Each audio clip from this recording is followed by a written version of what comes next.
Joining me right now is New York Congresswoman Claudia Tenney.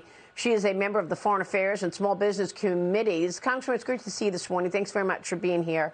You know, we've been talking about how they say that they are using Remain in Mexico and implementing it because a federal judge is forcing that, and yet the border agents have told us in the past they're really not. I've said that many times. And now we see out of 1.5 million encounters, only a few thousand have actually gone back. Are they blowing off the law? Absolutely. How can you ignore a federal court order? How can this not be an impeachable offense for the executive branch and the president to ignore a federal court's order to continue to enforce the Remain in Mexico policy and see the havoc that's being wreaked at the border, whether it's fentanyl, human trafficking, using children as shields? We know you've seen it. You've seen the warehouses full of children and people and migrants not being sent back. And the numbers are astounding. And it's become just untenable and impossible for our Border Patrol to manage this. And again, I've called for Biden to be impeached just on this issue, just on the border, as many others have as well. It's time to start acting. We need to enforce the border and protect the American citizens on every level.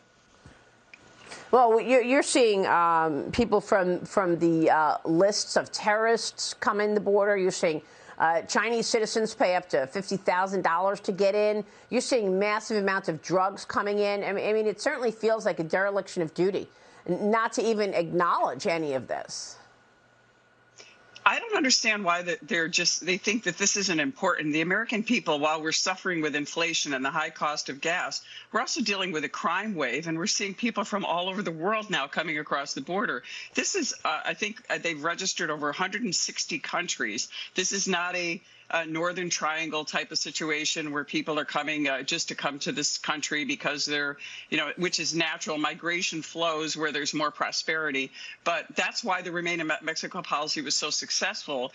People knew that they weren't being incentivized to come across the border. But now we just have so many gotaways and so many people coming into the interior of this country, not to mention the Biden administration's own so-called travel agency, where we're actually at the taxpayers' expense flying these illegal immigrants all over the country, including to New York, where it's been documented they're landing in smaller airports in upstate New York near where I live, and they're rejoining, and we're paying for it, New York taxpayers as well.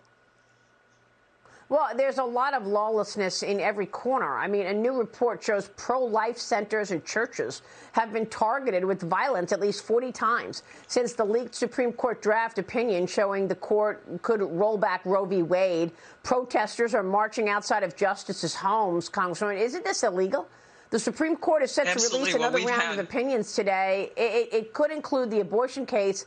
You say you experienced threats firsthand as a young girl when your father was a New York State Supreme Court justice, right?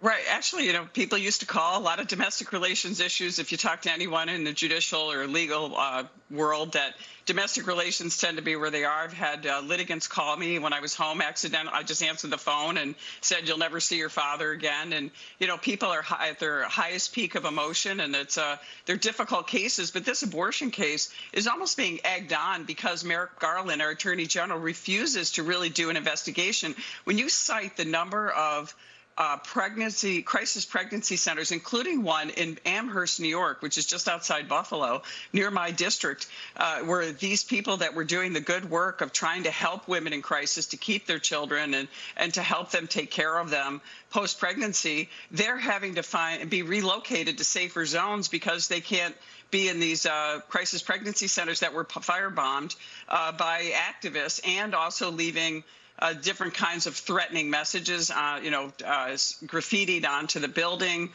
threatening them and saying that if you're not safe, if abortions aren't safe. And this is the kind of activism that if they're in front of, again, Justice Amy Coney Barry's house, Justice Kavanaugh got an assassination attempt.